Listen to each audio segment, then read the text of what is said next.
오늘 말씀은 마태복음 27장 말씀을 봅니다. 오늘 말씀에는 예수님께서 총독인 빌라도에게 넘겨져서 고난과 수치를 당하시고 십자가의 죽으심에 대한 그 과정을 자세히 기록하고 있습니다.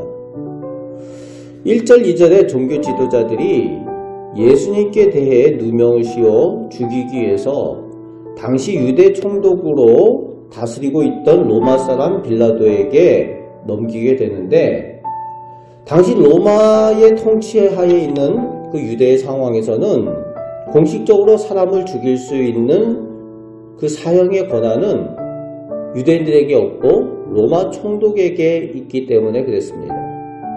그래서 예수님께 죄를 씌워서 총독에게 끌고 간 겁니다. 그리고 3절부터 이제 가룟 유다에 대한 이야기가 사이에 기록이 되고 있죠. 가룟 유다가 예수님께 대해서 자기가 잘못한 것을 깨달았어요. 그래서 죄를 뉘우칩니다. 후회했어요. 그런데 회개는 하지 않았습니다. 그래서 그가 스스로 목매고 그의 인생을 끝내고 맙니다.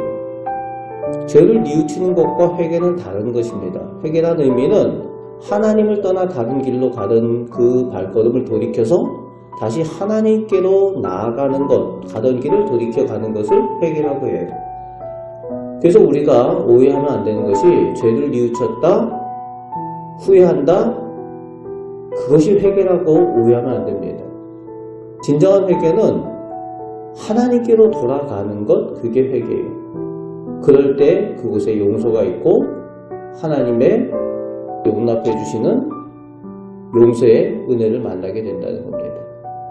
그런데 기회가 있었음에도 불구하고 가룟 유다는 그 기회를 끝까지 살리지 못하고 자기 갈 길로 가버렸다라고 평가가 되는 거죠. 이제 예수님께서 빌라도에게 넘겨지고, 그 빌라도는 분명히 예수님에 대해서 무죄하여 죽일 만한 근거가 없음을 알게 됩니다. 무죄함을 알고 있었지만 빌라도는 자기의 정치적인 안위 때문에 예수님을 죽음에 내어주고 맙니다. 자신이 다스리는 로마의 속국에서 밀란이나 그 반역의 사건이 발생하게 되면은 앞으로 자신이 나아가야 될 정치적인 그런 입장에 타격을 입기 때문에 분명히 죄가 없는 줄 알면서도 예수님을 죽도록 내어주었다는 겁니다. 그래서 11절에서 26절에 보면은 나름 빌라도가 노력을 하죠. 누가 봐도 악당이고 강도인 바라바와 예수님을 함께 놓고 누굴 놓아줬으면 좋겠느냐, 이런 시도까지 해요. 그런데 그런 시도도 무의로 돌아갑니다. 그 결과를 바꾸지 못했습니다. 심지어는 19절 말씀에 보면은 그의 아내가 그에게 사람을 보내서 요청을 하죠. 죄 없는 사람을 함부로 하지 말아달라고. 그런데 그런 기회가 주어졌음에도 불구하고 결국은 예수님을 고난과 죽음으로 내어주게 되죠. 선을 행할 수 있었음에도 불구하고, 악을 막을 수 있음에도 불구하고 그는 그저 손을 씻는 방관자가 되어버렸습니다. 예수님의 죄 없는 피를 흘리는 역사의 주인공이 되고 맙니다. 그래서 오늘도 우리가 사도신경을 하게 되면은 본디오 빌라도에게 고난을 받아, 이렇게 신앙 고백하지 않습니까? 손을 씻었다고 죄가 없는 것이 아니라는 거예요. 결국은 선을 행하지 않고 악을 방관하면은 그 책임에서 자유할 수가 없다는 겁니다. 하나님께서 방관자가 죄 없다라고 하지 않으신다는 거예요.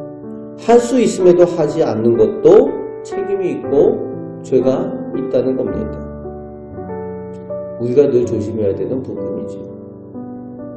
방관자가 되면 안 됩니다. 하나님 편에 설 때 하나님 편에 서야 하고 하나님 말씀에 따라 순종하고 실천해야 될 때에 적극적으로 실천해야 됩니다. 그것이 성도고 예수 그리스도의 온전한 제자가 되는 모습이라는 겁니다. 빌라도가 손을 씻으며 이 피에 대한 책임이 너희에게 있다 라고 이야기할 때에 25절에 보면은 유다 백성들이 그 피를 우리와 우리 자손에게 돌리소서 그렇게 얘기하죠.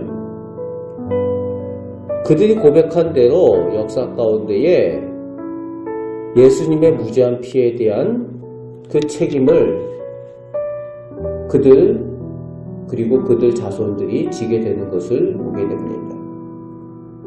27절에서 56절까지 예수님께서 군병들에 의해서 갖은 수치와 고난을 당하시고 모욕을 당하시고 십자가에 달리신 그 최후의 순간까지 자세하게 기록을 하고 있습니다. 51절 말씀에 보면은 예수님께서 죽으실 때에 성소의 휘장이 둘로 찢어지면서 예수님의 몸이 찢기심으로 하나님과 사람을 가로막고 있던 그 장막이 죄의 장막이 사라진 것을 상징적으로 나타내주고 있습니다. 예수님의 몸이 찢기심으로 하나님과 우리 사람이 함께 만날 수 있는 그 은혜가 있게 되어졌다는 거죠. 52절, 53절에 보면은 무덤 속에 잠자던 사람들, 그러니까 죽은 사람들이 예수님 죽으실 때에 다시 살아나서 예루살렘 성에 들어가는 일들이 있었다는 거예요. 예수님의 죽으심이 생명을 위한 일이었다라는 것을 증거하고 있는 내용이라는 겁니다. 이제 마지막 사건 가운데에 이방인 백부장이 이런 모든 사건들을 보고 예수님께서 진정 하나님의 아들이셨다라고 깨닫고 고백하는 것을 기록하고 있습니다. 귀한 고백이죠. 오늘 우리는 말씀을 통해서 적극적으로 선을 행하는 하나님의 성도가 되시길 바랍니다. 그럴 때에 진정한 예수님의 온전한 제자가 되고 또 하나님 손에 붙들린 축복의 도구로 사용될 줄로 믿습니다.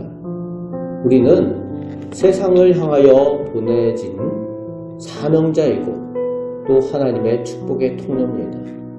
적극적으로 선을 행하고 또 맡겨진 사명을 감당하여 우리를 통하여 하나님의 영광이 나타나는 하나님의 아들 예수님의 영광이 나타나는 그런 귀한 사명을 감당하여 하나님께 복을 받는 우리 성도들 다 되시기를 주님의 말씀으로 축복합니다. 아멘. 기도하겠습니다. 아버지 하나님,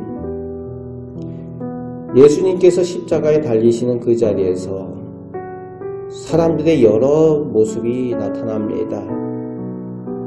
우리의 모습은 주님과 동행하는 믿음이 되게 하여 주옵소서. 방관자가 되지 아니하고 늘 하나님 편에 서서 이 세상을 향하여 하나님의 영광을 나타내는 성도의 삶을 살아가는 저희들 되게 하시고 하나님께 축복의 사람들로 인정받는 귀한 믿음 소유하게 하여 주옵소서. 오늘도 기도할 때에 하나님께서 저희의 기도를 들으시고 은혜 주실 줄 믿습니다. 우리를 사랑하시는 예수 그리스도의 이름으로 기도합나이다. 아멘.